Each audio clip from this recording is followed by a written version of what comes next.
Hello दोस्तों, कैसे हैं आप सब। मैं अक्षय कुमार स्वागत करता हूं आपका वेद स्टडी ग्रुप पे। जैसा कि आप सब जानते हैं, वेद स्टडी ग्रुप लेके आया है आपके लिए 66वीं बीपीएससी प्रारंभिक परीक्षा का full course without any cost, बिना किसी फी के आपको यहाँ बीपीएससी के फुल सिलेबस कवर करवाया जा रहा है। जिसका एक भाग के रूप में एक सब्जेक्ट जिसके अंतर्गत पूछा जाता है ज्योग्राफी। ज्योग्राफी की बात करें तो किसी भी प्रदेश की भौगोलिक स्थिति, भू आकृतिक विशेषताएं किस प्रकार की है, वहां की जलवायु किस प्रकार के हैं, वहां किन प्रकार की मृदाएं पाई जाती है, किस किस प्रकार के वनस्पति पाए जाते हैं, कौन कौन से खनिज हैं, इन सब विषयों का जब हम अध्ययन करते हैं तो उसे हम ज्योग्राफी कहते हैं।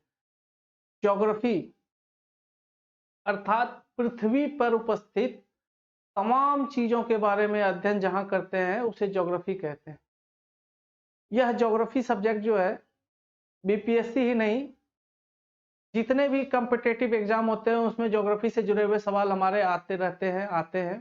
चाहे वो यूपीएससी का एग्जाम हो, अन्य स्टेट पीसीएस हो, बिहार पीसीएस के साथ बिहार दरोगा, या कोई भी अन्य एग्जाम की बात करें तो हर एग्जाम में ज्योग्राफी एक महत्वपूर्ण मुद्दा है, महत्वपूर्ण सब्जेक्ट है, इंपॉर्टेंट सेक्शन कवर करता है। बात हम यदि बीपीएससी की करें तो सबसे पहले हम देखते हैं ज्योग्राफी से बीपीएससी में कितने सवाल बनते हैं। सबसे पहला तो यह है कि बीपीएससी एग्जाम को पास करने के लिए ज्योग्राफी कितना पढ़ना है, क्यों पढ़ना है।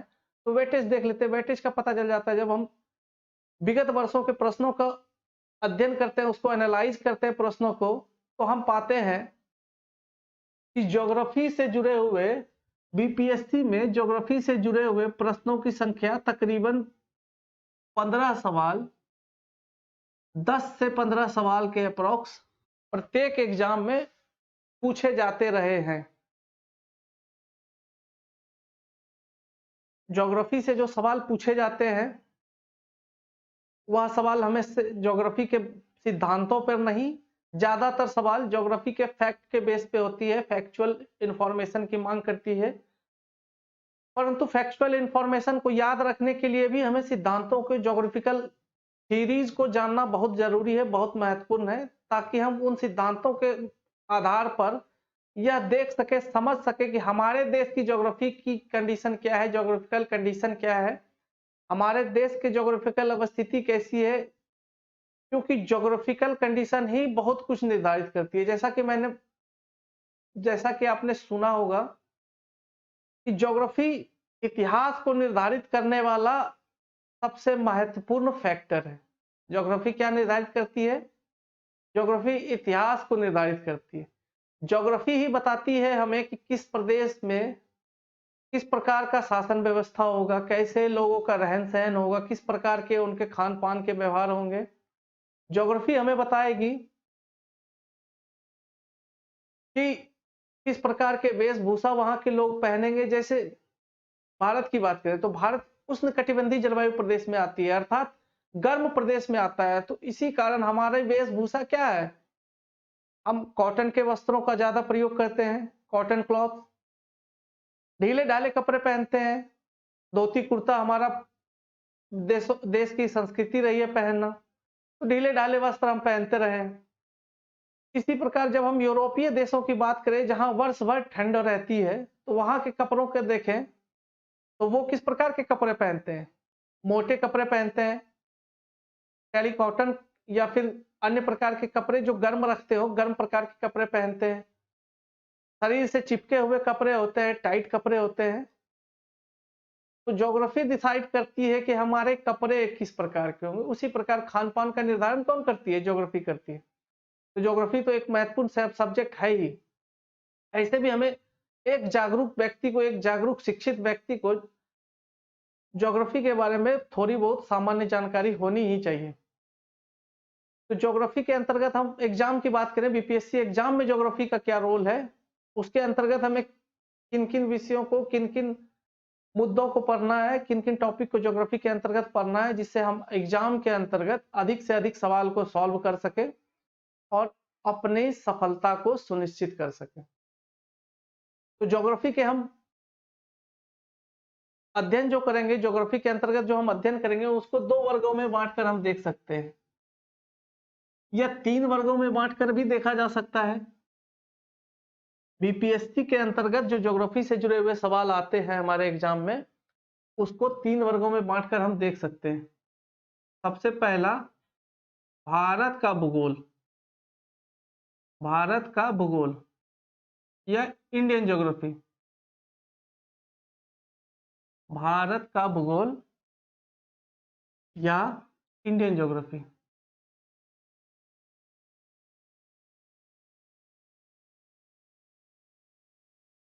इंडियन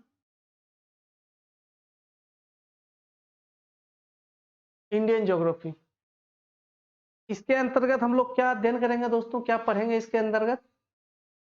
इसके अंतर्गत सबसे पहले हम देखेंगे भारत की अवस्थिति क्या है, भारत की जलवायु किस प्रकार की है, भारत की भू आकृतियां किस प्रकार की भू आकृति मिलते हैं हमारे भारत देश में। उसके पश्चात भारत की मृदा, वनस्पति, खनिज संसाधन, उद्योग, परिवहन इत्यादि के बारे में भारत के भूगोल के संदर्भ में हम देखेंगे।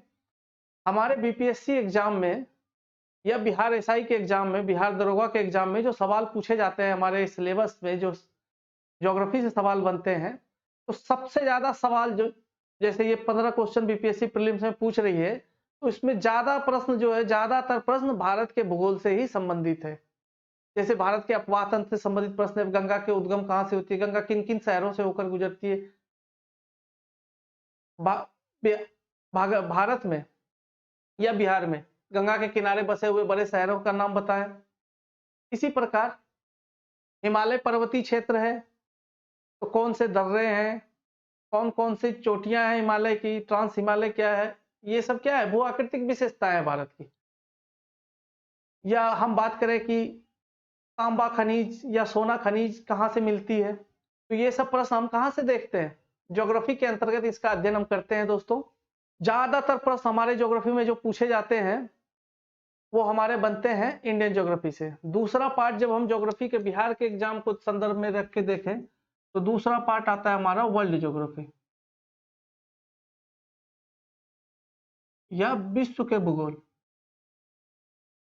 वर्ल्ड ज्योग्राफी से जुड़े हुए सवाल आते हैं, बनते हैं। वर्ल्ड ज्योग्राफी की बात करें तो पृथ्वी पर जो अन्य देश हैं या पृथ्वी पर जो महादेश है, महासागर है, उनसे जुड़े हुए सवाल आते हैं। उनमें जो परिवर्तन होते हैं, उनमें जलधाराएं हैं, अन्य महादेशों में जो विभिन्न नदियां हैं, उनकी भू आकृतिक विशेषताएं क्या है, इन सब तमाम चीजों के बारे में कहाँ अध्ययन करेंगे वर्ल्ड ज्योग्राफी में। तो सबसे ज्यादा सवाल हमारे भारत के भूगोल से, इंडियन ज्योग्राफी से पूछे जाते हैं, फिर हमारे वर्ल्ड ज्योग्राफी से सवाल बनते हैं। और एक उपभाग हम और बांट सकते हैं, बिहार का ज्योग्राफी, बिहार का भूगोल। इन तीनों को मिलाकर हम देखें तो हमारे एग्जाम में 15 से 20 सवाल बीपीएससी के अंतर्गत पूछे जाते रहे। ठीक है दोस्तों, ये हम 3 उपवर्गों में बांटते हैं ज्योग्राफी को, जो हमें हमारे एग्जाम में पूछे जाएंगे, हमारे सिलेबस में आएंगे। उन सब टॉपिक को हम कवर करेंगे इन्हीं 3 सेक्शन के अंतर्गत। तो आइए एक एक करके हम सिलेबस को देखते हैं कि भारत के भूगोल में हम क्या क्या पढ़ेंगे, किस किस प्रकार के हमारे एग्जाम में सवाल पूछे जाते हैं, कैसे हम ज्योग्राफी के अधिकतम सवालों को सॉल्व कर सके, सही कर सके और अपनी सफलता को सुनिश्चित कर सके। तो किसी भी क्षेत्र या किसी भी प्रदेश के ज्योग्राफी का जब हम अध्ययन करते हैं, तो सबसे पहली बात जो आती है हमारे मन में, या पहला चीज जो हमें जानना चाहिए, वह क्या है, उसकी अवस्थिति, लोकेशन, कि वह स्थान कहाँ सिचुएटेड है। तो भारत के भूगोल का भी अध्ययन करेंगे तो हम सबसे पहले क्या देखेंगे, भारत की अवस्थिति कहाँ है, अवस्थिति, भारत की अवस्थिति, लोकेशन, भारत की अवस्थिति या लोकेशन, अर्थात कोऑर्डिनेट, इसका कितना देशांतरी और अक्षांशी विस्तार है, अवस्थिति के अंतर्गत देखेंगे। क्योंकि कोऑर्डिनेट बताता है हमारा हमको कि कोई भी स्थान कहां पर अवस्थित है, अक्षांश और देशांतरी विस्तार बताता है कि कोई भी प्रांत या स्टेट या फिर कोई भी ज्योग्राफिकल स्पेसिफिक ज्योग्राफिकल स्टेट कहां पर है, यह क्षेत्र कहां पर है। तो भारत की अवस्थिति के साथ यहाँ कोऑर्डिनेट्स के पश्चात हम देखेंगे कि भारत की सीमाएं क्या क्या है, भारत किन किन अन्य राष्ट्रों या राज्यों से जुड़ी हुई है, सटी हुई है, भारत की तट रेखाएं कितनी लंबी है, भारत के पास द्वीप समूह कौन कौन से हैं, भारत का पूरा भारतीय भूभाग की पूरी सीमाएं कितनी है, इसका क्षेत्रफल क्या है, कितनी जनसंख्या है, क्षेत्रफल की दृष्टि से भारत का स्थान विश्व में कौन सा है। जैसा कि आप सब जानते हैं, क्षेत्रफल की दृष्टि से हम देखें तो भारत का स्थान 7वां है, 7वां विश्व का 7वां सबसे बड़ा देश जो है, कंट्री जो है, नेशन है, वो हमारा कौन सा है, भारत। और जनसंख्या की दृष्टि से देखें तो हमारा विश्व में स्थान दूसरा, हम सबसे बड़े राष्ट्र हैं। पहला कौन है, चीन। दूसरी जो टॉपिक होगा हमारा भारत के भूगोल के अंतर्गत, इंडियन की ज्योग्राफी के अंतर्गत, वो होगी हमारी भू आकृतिक विशेषताएं। भू आकृतिक विशेषताएं,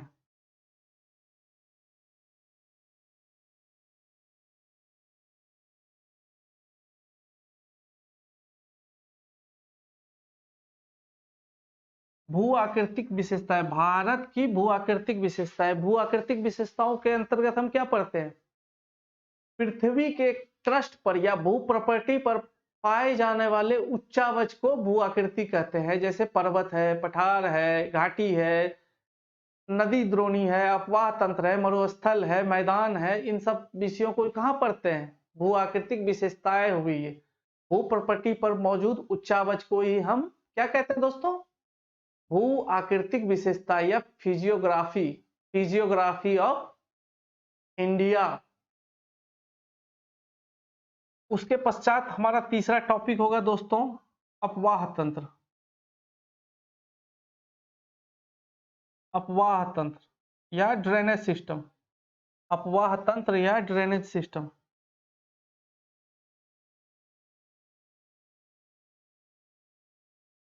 या इसे हम नदी तंत्र भी कह सकते हैं दोस्तों, अपवाह तंत्र या नदी तंत्र भी कह सकते हैं, ड्रेनेज सिस्टम।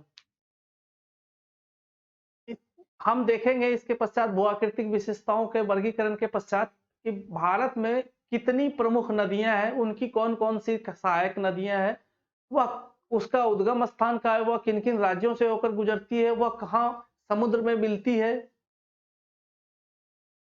उसकी क्या विशेषताएं हैं, उन क्षेत्रों से होकर किन किन क्षेत्रों से होकर गुजरती है, किन मैदानों से होकर गुजरती है, उसके बारे में जब हम अध्ययन करेंगे, कहाँ करेंगे वो दोस्तों, वह हम अध्ययन करेंगे अपवाह तंत्र के अंतर्गत। इसके पश्चात हम भारत के भूगोल में देखें तो इसके पश्चात जो हमारा टॉपिक होगा, अपवाह तंत्र के पश्चात हमारा टॉपिक होगा जलवायु, क्लाइमेट ऑफ इंडिया। जलवायु,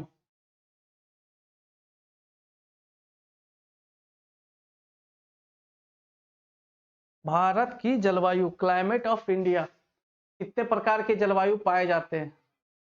संपूर्ण भारत को देखें तो भारत उष्ण कटिबंधीय प्रदेश में पाया जाने वाला क्षेत्र है।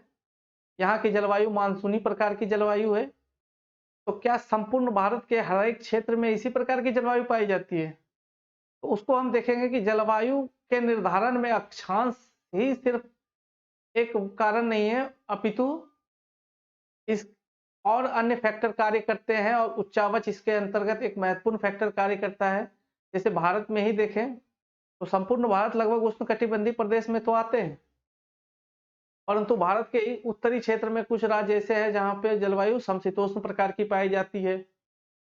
उच्चावच की बात करें तो हिमालय की चोटी की ओर सबसे ऊपर जाए तो वहां टुंड्रा प्रकार की भी जलवायु पाई जाती है। तो उन सब बारे में अध्ययन करेंगे, जानेंगे, समझेंगे कैसे क्या है। और ज्योग्राफी को दोस्तों हम मैप के थ्रू काफी आसानी से समझते हुए चलेंगे। इस प्रकार ज्योग्राफी का अध्ययन करेंगे कि ना सिर्फ हम उसको समझें बल्कि वह हमें याद हो जाए। इस प्रकार हम अध्ययन करेंगे कि वह याद हो जाए, और एग्जाम की तैयारी साथ साथ हमारे वीडियो लेक्चर के साथ साथ आपके एग्जाम की तैयारी होती चली जाए। जलवायु के पश्चात जब हम देखते हैं तो हमारा अगला टॉपिक होगा जलवायु के पश्चात मृदा।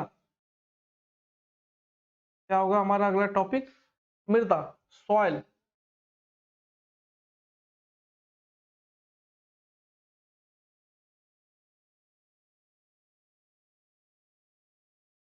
अगला टॉपिक हमारा होगा सॉइल, मृदा। कितने प्रकार की मृदाएं भारत में पाई जाती है, उनकी विशेषताएं क्या है, उनमें किस प्रकार के मिनरल्स पाए जाते हैं, उनमें किस प्रकार के फसल उत्पादन किए जा सकते हैं, इन सब का अध्ययन हम जब करेंगे, जब हम मृदाओं की विशेषता को समझेंगे, तो इन प्रश्नों के उत्तर हम आसानी से कर सकते हैं कि किस प्रकार की मृदा में किस प्रकार के कौन कौन से फसल होंगे, या इनमें कौन कौन से पोषण पाए जाते हैं, कौन कौन से पोषण की कमी है। मृदा को देखें तो 8 प्रकार की मृदा का विभाजन किया जाता है। जलोढ़ मृदा, बलुई मृदा, एलुवियल सॉइल, सैंड सॉइल, उसके पश्चात काली मृदा, ब्लैक सॉइल, रेगुर मृदा जो दक्कन के क्षेत्र में, महाराष्ट्र में, काठियावाड़ क्षेत्र में पाया जाता है, जिसमें कपास की खेती के लिए अत्यंत फेमस है, जिसे रेगुर मृदा भी कहते हैं दोस्तों। जलवायु और मृदा के पश्चात हमारा जो अगला टॉपिक आता है दोस्तों, वो आता है वनस्पति या वेजिटेशन, प्लांटेशन। वनस्पति, कितने प्रकार के प्राकृतिक वनस्पति भारत में पाए जाते हैं। इसके अंतर्गत हम देखते हैं भारत में किस किस प्रकार के वृक्ष होते हैं, किस किस प्रकार के पौधे होते हैं, कैसे कैसे वनस्पति प्रदेश में भारत को बांटा गया है। वनस्पति के पश्चात हमारा अगला टॉपिक होगा एग्रीकल्चर, कृषि, कृषि और सिंचाई, एग्रीकल्चर और इरिगेशन, एग्रीकल्चर और इरिगेशन। अगला टॉपिक क्या होगा दोस्तों हमारा, एग्रीकल्चर।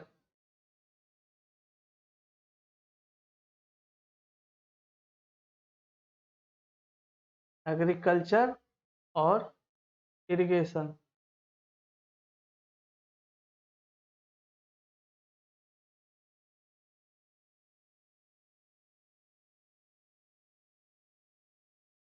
भारत एक कृषि आधारित अर्थव्यवस्था है। कृषि के क्षेत्र में आज भी भारत के आधी आबादी कृषि से जुड़े हुए कार्यों में लगी हुई है। तो भारत की कृषि की विशेषताएं जानना हमारे लिए अत्यंत महत्वपूर्ण है, खासकर प्रशासकों के लिए तो अत्यंत ही महत्वपूर्ण है।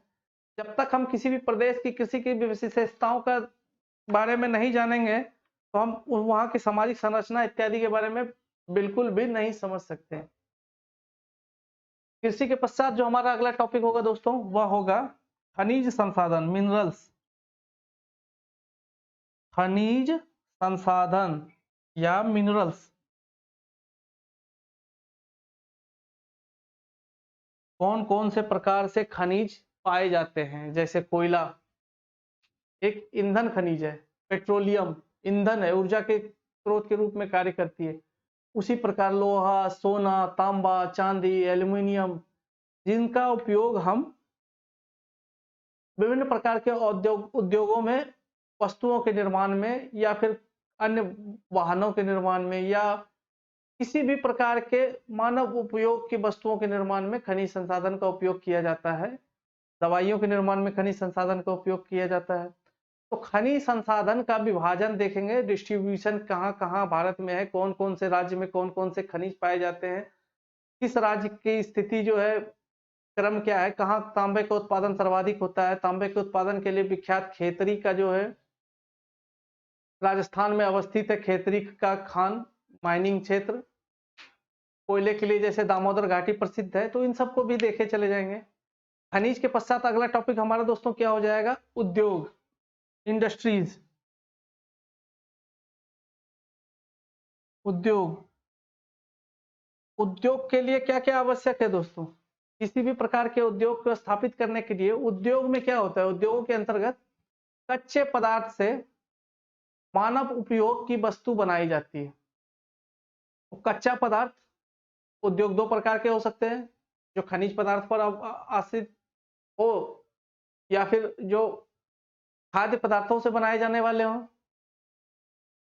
उद्योग के लिए चाहिए हमें कच्चे माल के रूप में या तो कृषि पदार्थ या फिर खनिज संसाधन। तो उद्योग की अवस्थिति कहाँ होगी, जिस प्रकार के खनिज जहां पाए जाते हैं उस क्षेत्र में उस प्रकार के उद्योग देखने को मिलेंगे हमें। तो हम देखेंगे कि विभिन्न प्रकार के उद्योगों की स्थापना वहां पे है, तो उसके स्थापना का क्या कारण है, कौन कौन से उद्योग कहाँ कहाँ किन किन क्षेत्रों में संकेंद्रित है, उन सब विषयों को कहाँ देखेंगे उद्योग के अंतर्गत। इसके पश्चात हमारा अगला टॉपिक आएगा ऊर्जा संसाधन, एनर्जी, ऊर्जा संसाधन। अगला टॉपिक हमारा क्या आएगा दोस्तों? ऊर्जा संसाधन। यहीं पर हम बात करें ऊर्जा संसाधन के पश्चात अगला टॉपिक जो होगा हमारा दोस्तों ज्योग्राफी के अंतर्गत, ऊर्जा के पश्चात इधर का मिटा देता हूं मैं,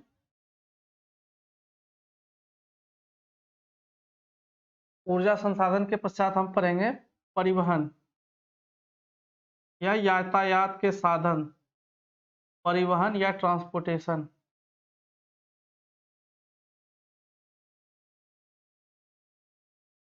ट्रांसपोर्टेशन या ट्रांसपोर्ट सिस्टम के बारे में जानेंगे। इसके पश्चात एक हमारा टॉपिक आता है दोस्तों, इसके पश्चात जो हम बात करेंगे, इसके पश्चात हमारा अगला टॉपिक आएगा परिवहन के पश्चात।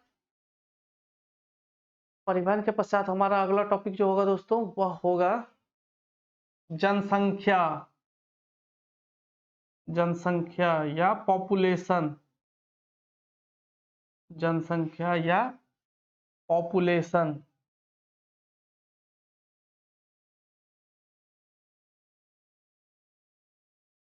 पॉपुलेशन ये हमारा टॉपिक हुआ दोस्तों, जनसंख्या या पॉपुलेशन। ये हमारे सिलेबस के विभिन्न मुद्दे हैं जो हम इंडियन ज्योग्राफी के अंतर्गत पढ़ेंगे। एक टॉपिक और आप लिख लीजिए जो हम इसके अंतर्गत पढ़ेंगे। अगला टॉपिक होगा हमारा दोस्तों जनजातियां। विभिन्न प्रकार की जनजातियां किन किन प्रदेशों में, प्रांतों में पाई जाती है, उसके बारे में भी हम यहाँ अध्ययन करेंगे। वनस्पति के अंतर्गत ही हम वनों के प्रकार का अध्ययन करेंगे। वनों के प्रकार, इसी के साथ साथ हम राष्ट्रीय उद्यान, राष्ट्रीय उद्यान आदि के बारे में अध्ययन कर लेंगे, उसे याद कर लेंगे। कुछ महत्वपूर्ण राष्ट्रीय उद्यानों के बारे में हमें जानना चाहिए, याद करना चाहिए, वो हम यहाँ पे हम कर लेंगे। तो ये रहा हमारा इंडियन ज्योग्राफी का सिलेबस दोस्तों, जिसके अंतर्गत हम पढ़ेंगे भारत की अवस्थिति, भारत की भू आकृतिक विशेषताएं, अफवाह तंत्र, ड्रेनेज सिस्टम, भारत का अफवाह तंत्र, भारत की जलवायु, भारत की मृदाएं, उसके पश्चात भारत के वनस्पति, प्राकृतिक वनस्पति या भारत में किस प्रकार के वन पाए जाते हैं, वनों के प्रकार। उसके पश्चात हम देखेंगे भारत में कितने प्रकार के वनस्पति, के पश्चात हम कृषि देखेंगे, फसल प्रारूप देखेंगे, क्रॉप पैटर्न देखेंगे, किस किस प्रकार के वनस्पति या फसल उत्पादन होता है भारत में, उसमें कौन से राज्य की भूमिका क्या है, कौन किसकी स्थिति अग्रणी है। जैसे जूट उत्पादन में बिहार दूसरे स्थान पर है, या फिर मखाना उत्पादन की बात करें तो बिहार की स्थिति पहले स्थान पर है। गेहूं चावल के उत्पादन में बात करें तो उसमें देखेंगे कि पहले स्थान पर कौन कौन से राज्य हैं, कौन से स्टेट की क्या स्थिति है, और अन्य प्रदेशों में जो क्रॉप पैटर्न है सबके बारे में एक एक करके हम जानेंगे, क्षेत्रों के विशेषता के साथ साथ अध्ययन करेंगे। उसके पश्चात खनिज संसाधन, उद्योग, परिवहन, इन सब विषयों को हम भारत के भूगोल के अंतर्गत कवर करेंगे। मैप के थ्रू हम पूरे भूगोल को कवर करते चलेंगे दोस्तों। भारत के भूगोल का सिलेबस ये रहा। इसके पश्चात हम बात करें वर्ल्ड ज्योग्राफी की, तो वर्ल्ड ज्योग्राफी के अंतर्गत हम क्या क्या पढ़ेंगे, आइए उसको देखते हैं। सिलेबस क्या रहेगा हमारा वर्ल्ड ज्योग्राफी का, उसको देख लेते हैं। हमारा भारत वर्ल्ड ज्योग्राफी का या विश्व के इतिहास का जो सिलेबस होगा वह क्या होगा। तो सबसे पहला टॉपिक जो हम पढ़ेंगे इसके अंदर अक्षांश और देशांतर की भूमिका। अक्षांश और देशांतर, इसकी क्या भूमिका होती है, यह क्या होती है। लैटिट्यूड, लैटिट्यूड और लॉन्गिट्यूड,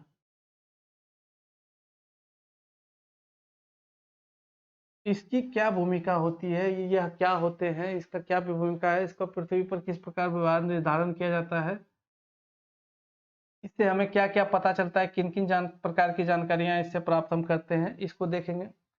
इसके पश्चात हमारा जो अगला टॉपिक होगा वह होगा पृथ्वी की गतियां।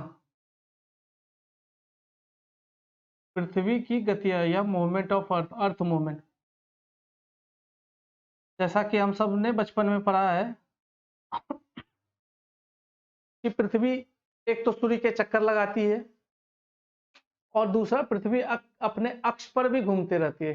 पृथ्वी के अक्ष पर घूर्णन के कारण ही दिन और रात होता है, रोटेशन के कारण दिन और रात की घटना होती है। वही रिवॉल्यूशन की प्रक्रिया के कारण पृथ्वी पर मौसम में परिवर्तन होता है। पृथ्वी जब सूर्य के चारों ओर परिक्रमा करती है, परिभ्रमण करती है, तो उससे क्या होती है दोस्तों? मौसम में परिवर्तन होता है। पृथ्वी की विभिन्न गतियां, उसके पश्चात पृथ्वी की विभिन्न गतियों से किस प्रकार निर्धारण होता है कि इन क्षेत्र का क्लाइमेट क्या होगा। उसके पश्चात हम देखेंगे कि पृथ्वी की संरचना किस प्रकार है, पृथ्वी की आंतरिक संरचना किस प्रकार की है। पृथ्वी की आंतरिक संरचना या internal structure of the earth. पृथ्वी की आंतरिक संरचना किस प्रकार की है, इंटरनल स्ट्रक्चर किस प्रकार की है। पृथ्वी की इंटरनल स्ट्रक्चर किस प्रकार की, इंटरनल स्ट्रक्चर।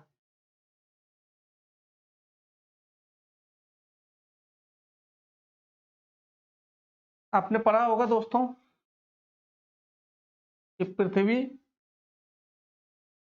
3 परतों की है, भू प्रॉपर्टी या क्रस्ट। पृथ्वी की संरचना क्रस्ट, मेंटल और कोर में पृथ्वी को बांटते हैं, इसका वर्गीकरण करते हैं और इसके अंतर्गत किस किस प्रकार के खनिज, धात्विक अधात्विक खनिज पाए जाते हैं, कौन सी संरचना में क्या क्या पाए जाते हैं, उसके बारे में अध्ययन करेंगे। पृथ्वी की आंतरिक परतों में या भू प्रॉपर्टी में किस किस प्रकार की चट्टानें पाई जाती है, उन सब के बारे में हम कहाँ जानेंगे? पृथ्वी की आंतरिक संरचना के अंतर्गत हम उसके बारे में अध्ययन करेंगे। इसके पश्चात पृथ्वी की आंतरिक संरचना के पश्चात हम क्या देखेंगे दोस्तों? अगला जो हमारा टॉपिक होगा वह होगा पृथ्वी की आंतरिक संरचना के पश्चात जो हमारा टॉपिक होगा दोस्तों, महाद्वीपों और महासागरों की उत्पत्ति क्यों हुई, किस प्रकार से पृथ्वी पर महासागर और महाद्वीप बने।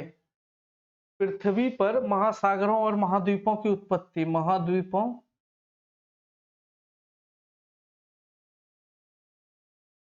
एवं महासागरों की उत्पत्ति, कॉन्टिनेंट और सी, इनकी उत्पत्ति कैसे होती है, इनसे जुड़े हुए सिद्धांतों के बारे में विभिन्न प्रकार के सिद्धांत हैं जो भूवैज्ञानिकों ने विभिन्न प्रकार के सिद्धांत दिए हैं, इनके बारे में भी हम इसके अंतर्गत अध्ययन करेंगे। तो पहला सिद्धांत वैगनर महोदय ने दिया था, नाम आपने सुना होगा, वैगनर महोदय ने महाद्वीपीय विस्थापन थ्योरी, महाद्वीपीय विस्थापन थ्योरी या कॉन्टिनेंटल ड्रिफ्ट, महाद्वीपीय विस्थापन का सिद्धांत, महाद्वीपीय विस्थापन का सिद्धांत या कॉन्टिनेंटल ड्रिफ्ट, कॉन्टिनेंटल ड्रिफ्ट। पृथ्वी आज जिस रूप में है दोस्तों, पृथ्वी पर जो आज संरचना हमें देखने को मिलती है, महादेश 7 महादेश हैं, 6 बड़े महादेश हैं या हम महाद्वीप जिसे कहते हैं, और 5 बड़े महासागर हैं।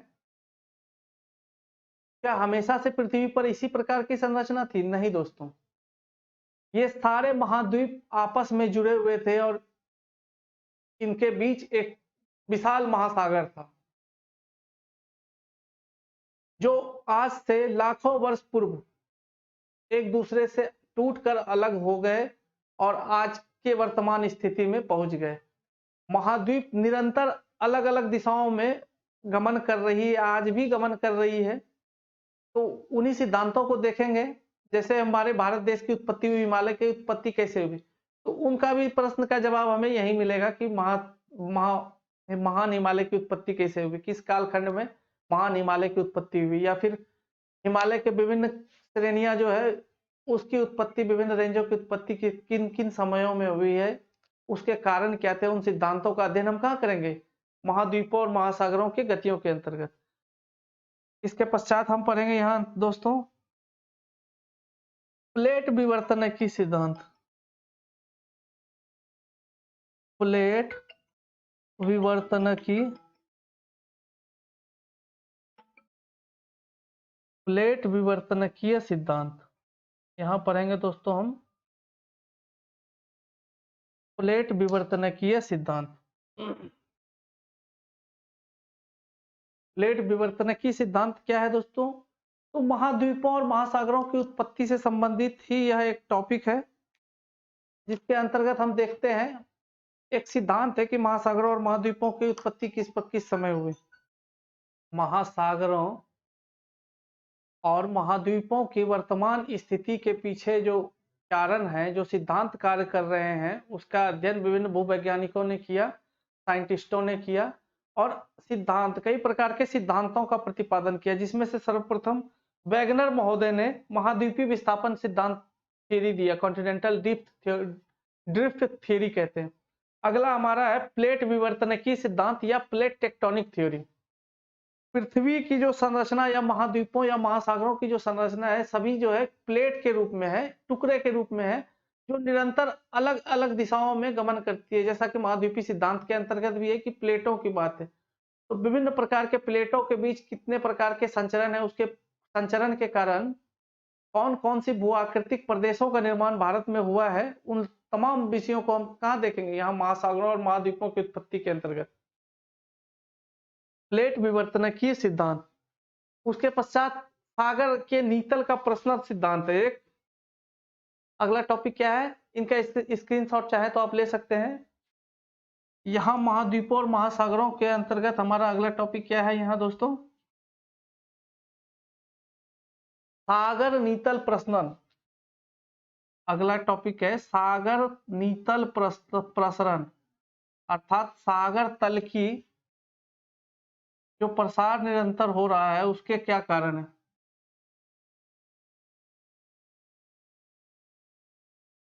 सागर नीतल प्रसरण, सी फ्लोर स्प्रेडिंग।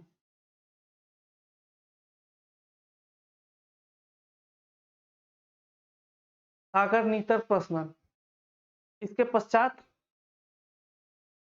पश्चात हम महाद्वीपों की उत्पत्ति के पश्चात देखेंगे दोस्तों भूकंप का अध्ययन करेंगे। भूकंप, अर्थक्वेक, विभिन्न प्रकार के भूकंपिक क्षेत्रों के बारे में पढ़ेंगे, कौन कौन से क्षेत्र भारत के भूकंपिक संदर्भ में भी यहाँ अध्ययन करेंगे। उसके पश्चात भूकंप, अर्थक्वेक,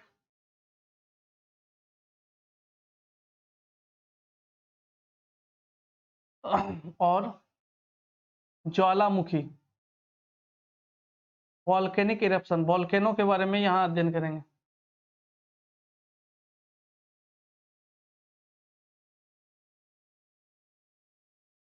इसी के साथ एक टॉपिक हमारा एक बनता है सुनामी।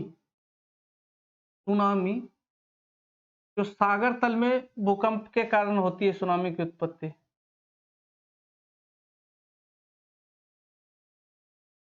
ये हो गया हमारा दोस्तों, अभी तक जितना टॉपिक बताया लिखाया मैंने, इन सब को मिला के हम कहते हैं जियोमॉर्फोलॉजी या भू विज्ञान, भू आकृतिक विज्ञान,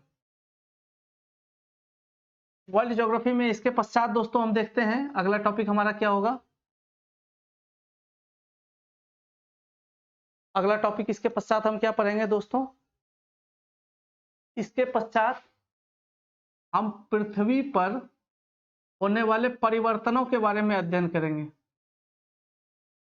भू आकृति में जो परिवर्तन होता है विभिन्न कारणों से, भू आकृतियों में परिवर्तन या बदलाव, या इसे जिसके अंतर्गत हम क्या क्या पढ़ेंगे, अपर्दन, इरोजन, अपर्दन, अपक्षयन, अपर्दन के कारण, अपक्षयन के कारण, इन सब तमाम विषयों को कहाँ पढ़ेंगे हम? भू-आकृतिक प्रदेशों में परिवर्तन, या इसे हम कहें तो भू आकृति पर पड़ने वाले हवा, जल, तापमान, हवा, जल, तापमान इत्यादि का जो प्रभाव इस पर पड़ता है, हवा, जल, तापमान इत्यादि पर जो इसका प्रभाव पड़ता है,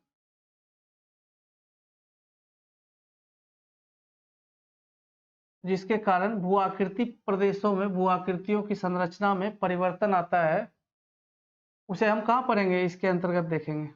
इसके पश्चात हमारा अगला जो टॉपिक आएगा वह आएगा जलवायु प्रदेश। विश्व में विभिन्न प्रकार के जलवायु प्रदेश का वर्गीकरण। जलवायु प्रदेश, विश्व को कितने जलवायु प्रदेश में बांटते हैं, या जलवायु प्रदेश का वर्गीकरण, विश्व का जलवायु प्रदेश में वर्गीकरण, जिसे हम क्लाइमेटोलॉजी कहते हैं। क्लाइमेटोलॉजी।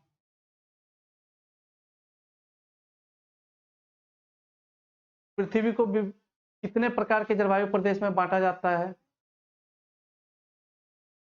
विभिन्न क्षेत्रों में विभिन्न अक्षांशों पर किस प्रकार की जलवायु पाई जाती है, वहां की जलवायु की विशेषता किस प्रकार की है, इन सब विषयों को कहाँ पढ़ेंगे?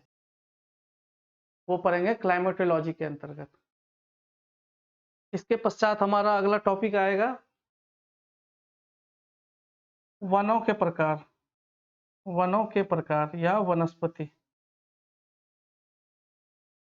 वनों के प्रकार या वनस्पति या नेचुरल वेजिटेशन। इसके पश्चात हमारा अगला टॉपिक आएगा मृदा, सॉइल। उसके पश्चात खनिज संसाधन। विश्व में कौन कौन से खनिज किन किन क्षेत्रों में पाए जाते हैं। खनिज संसाधन की बात कर लिए दोस्तों। इससे हमारा अगला टॉपिक आएगा दोस्तों खनिज संसाधन के पश्चात हमारा अगला टॉपिक क्या आएगा? फसल प्रतिरूप। फसल प्रतिरूप, उद्योग, परिवहन, इन सब विषयों को पढ़ेंगे। उसके पश्चात जलधाराएं, अल नीनो ला नीना आपने सुना होगा, वो भी एक प्रकार की जलधारा है। जनजातियां, इन सब के बारे में हम अध्ययन करेंगे। वर्ल्ड ज्योग्राफी को हम वर्ल्ड मैप के माध्यम से फैक्चुअल बेस पे एक एक करके उसको अध्ययन करते चलेंगे और याद करते चलेंगे, ताकि हम बीपीएससी की परीक्षा में निश्चित सफलता प्राप्त कर सकें। और बिहार के भूगोल की जहां तक बात है, वो बिहार के ज्योग्राफी के बिहार के सामान्य अध्ययन के साथ उधर अलग से कराया जाएगा आपको दोस्तों। कल से हम जो है भारत के भूगोल या भारत की परिस्थिति या अवस्थिति लोकेशन से शुरू करेंगे कल से हमारा लेक्चर। तो बने रहिए हमारे साथ। All the best.